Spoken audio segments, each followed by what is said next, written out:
going away. Were you aware of that solicitation of what was going on and the son's involvement?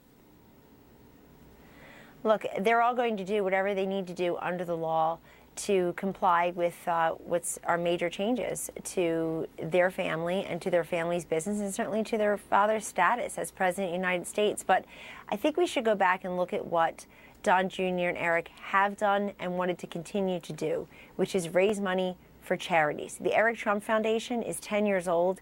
It has done enormously great work in many different corners. That's the same thing the Clinton people said when they were defending their allegations of pay for play. They were selling off $1 million trip to hunt with the boys and hang out with the president.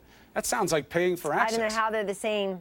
How that's the same as Bill Clinton giving a $1 million speech in Russia, and then Hillary Clinton, while Secretary of State, turning around and giving 20% of the U.S. uranium interest away. A little bit different. It's paying money to get to power. Sorry, very different than worrying about, quote, friends of William Jefferson Clinton getting the contracts after Haiti suffers a devastating hurricane in 2010.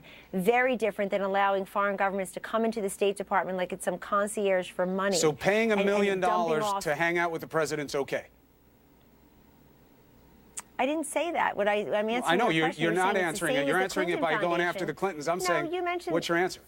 You mentioned the Clinton Foundation. You said it was the same. I'm telling you, it is absolutely not the same. I'm saying you're giving the answer, same defense that they gave when you made the allegations about the Clintons. They said, we do lots of great work. We took these meetings. There's never been a direct connection between what she did at the state and what was going on at the foundation. You're now saying basically the same thing. Eric Trump does great work with his foundation, and paying a lot of money to hang out with the president is okay.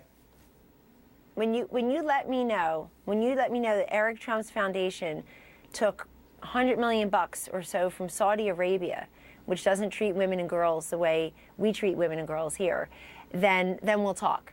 You know, until then, the idea of really equalizing these two, where they were going around the world and getting money from foreign countries that then would give rights to telecommunications and uranium. Right, so let's say that was worse. In Haiti. Let's say it's close to Christmas. I'll give you a gift. Let's say that's worse. That doesn't make this okay. And it is interesting that Eric Trump is backing away from it now. Don Jr. is backing away from it now. If it's all okay, why are they backing away? Because they support their father, and they know that we'll never get a fair shake in the Trump administration. And that's unfortunate. I think this conversation shows that. To actually compare the two, the idea that these folks are trying to help people in need, and those people are going to suffer now because folks are pointing out what they think to be improprieties. I didn't say I necessarily agree.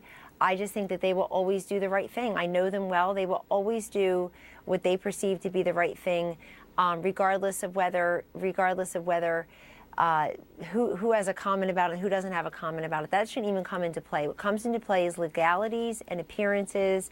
And I got to tell you, these are incredibly brilliant, talented young men who are going to continue with the Trump Corporation and the amazing business that their brilliant father has built, and the tens of thousands of people that he has employed over the years. And I suppose if they have to suspend some of their charitable giving, then hopefully it'll be made up in the great works that their father does as President of the United States. Kellyanne Conway, congratulations to you on the appointment. Best to you.